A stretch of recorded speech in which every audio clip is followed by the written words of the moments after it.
Hello students, in this tutorial presentation, audio presentation, I will continue from the portion where I left in my previous audio presentation. So now the author is alone, and since you know it is off season, not the right season or seasonal time for undertaking the Koda or the pilgrimage, and now since he had seen some chunks of ice lying near or clinging near, or you can say very near to a small brook or a small river.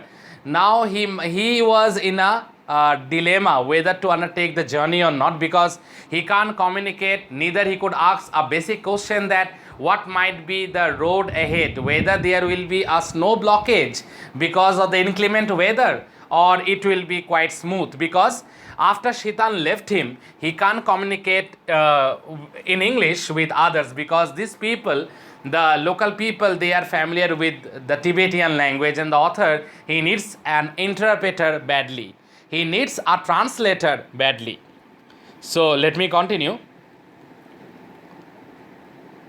One afternoon, I already told you all this, so let's continue. Until that is, I met Norbu. Okay, I started from this paragraph. The cafe was small, dark and cavernous. Cavernous, it is a bit spacious also, but it is dark, it is gloomy, and from the outside it looks very small, with a long metal stove that ran down the middle. The walls and ceiling were wreathed. Wreathed means you can say covered by, in sheets of multicolored plastic of the striped variety, broad blue, red and white, that is made into stout, voluminous shopping bags sold all over China and in many other countries of Asia as well as Europe.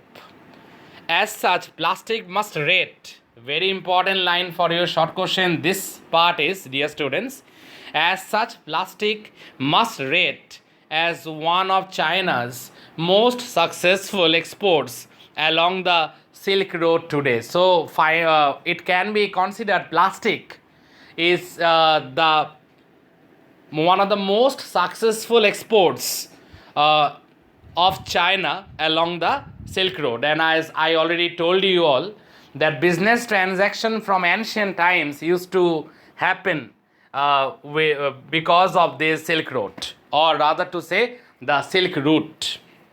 So let me continue.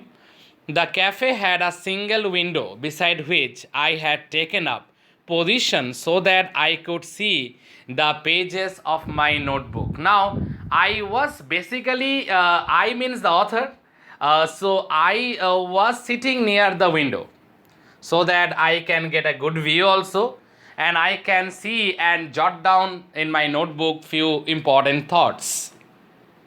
I had also brought a novel with me to help pass the time. Now, it's very difficult. Positive thinking or self-help books are a failure, so he brought a novel so that he could pass the time reading it. So, I am continuing with the next paragraph now. Norbu saw my book when he came in and asked with a gesture if he could sit opposite me at my rickety table. Rickety means it is not firm, rather to say it is been not well constructed. So rickety, it is shaking a bit. So Norbu saw the book I was reading, or I was about to read, and came near me and introduced himself, and with a gesture that whether he could sit alongside with me. So let me continue. You English? He inquired after he had ordered tea. Okay, you speak English? You English? I told him I was, and we struck up a conversation. It's a blessing in disguise. Finally, the author Nick Middleton found someone with whom he could converse. Finally, he found someone with whom he could speak in English after a few days. It's a blessing in disguise. I didn't think he was from those parts because he was wearing a wind cheater and metal rimmed spectacles of a western style. Now, his get up, his jacket or his windshield, then the specs that he was wearing, it is a bit western. So the author felt like that Norbu might not belong to this place because he is a bit different from the local Tibetans. He was Tibetan, he told me, but worked in Beijing at the Chinese Academy of Social Sciences. Okay, Norbu introduced himself to the narrator, Nick Middleton, told him that he was a Tibetan, but he is a research scholar. He is actually working in Beijing at the Chinese Academy of Social Sciences in the Institute of Ethnic Literature. Now, ethnic is related with culture, culture study or cultural study, folklore, cultural study, culture, custom that is going on from prehistoric part. All these are related with ethnic literature. It's a part of SST or social science, you can say. I assumed he was on some sort of field work. Now, I assumed means I guessed. I had an opinion of him, and I means the narrator. He thought probably Norbu was on a field trip, field work you can say, or you can say field trip. Yes and no, he said. I have come to do the Koda. Very important line. Please underline it. That means finally the author found someone who might give him company. Okay, I have come to do the Koda or the pilgrimage. My heart jumped. Norbu had been writing academic papers. That is the reason, dear students, I told you that he is a research scholar, because he was writing and publishing academic papers for a long time, as can be noted from these lines, as he had a conversation with Nick Middleton. So here I continue.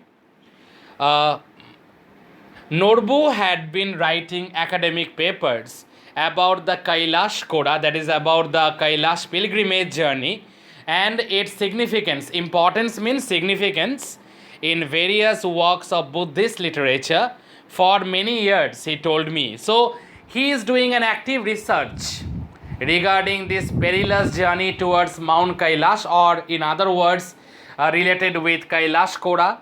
He is working for long. He published many academic papers related to that. So he told everything in detail to the author. So I repeat about the Kailash Koda and its importance in various works of Buddhist literature for many years. He told me, but he had never actually done it himself. But the important thing is that he wrote many things. He wrote many academic papers related with the Kailash Koda or the Kailash pilgrimage, but he himself never ever directly undertaken the journey previously. So from that perspective, this is the first time he is undertaking the journey. Let's continue. I am repeating this line. But he had never actually done it himself. Please underline it in your text, or kindly mark this line, because here also Norbu is saying that he haven't undertaken the journey, though he has written several academic papers, or rather to say several research works or research papers, but he himself haven't undertaken the journey himself. This is the first time he is undertaking the journey.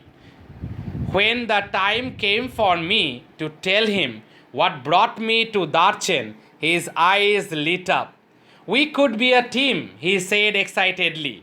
Two academics, this is a very important line, dear students. I will clarify the line, but let me read out it at first.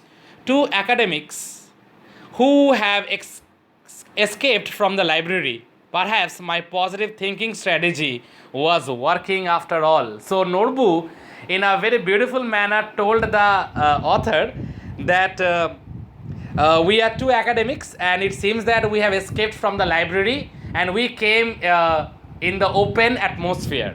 And now the author is thinking that finally the power of positive thinking is working for me in the right direction.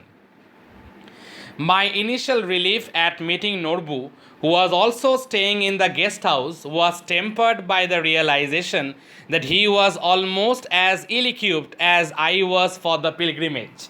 Now, the author realized that just like him, Norbu was also ill-equipped related with the pilgrimage. They had to purchase many things in order to undertake the journey. So, it's incomplete. The author's journey would be incomplete if he haven't purchased things, because he is ill-equipped, and he thinks and he is quite sure that Norbu was also ill-equipped. So he kept telling me how fat he was. Fat means bulky. Norbu was a bit bulky, and how hard it was going to be. Very high up, he kept reminding me. So tiresome to work. Tiresome actually means something related with exhaustion, tedious.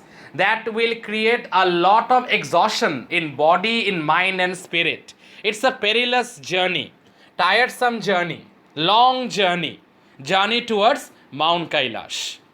Very high up, he kept reminding me. So tiresome to walk. He wasn't really a practicing Buddhist.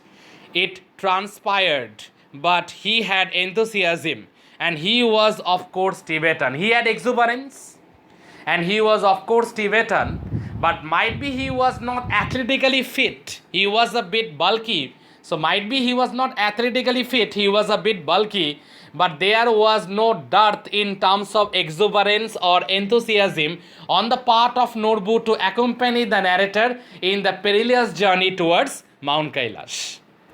So now I am moving on towards the last paragraph.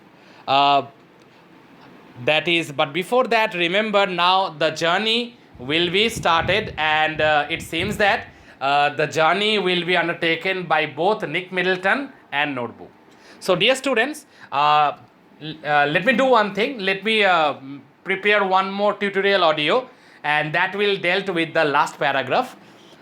So dear students, you listen to this tutorial audio just like the previous one, and if there is any doubt, kindly clarify. Thank you students. Thank you all.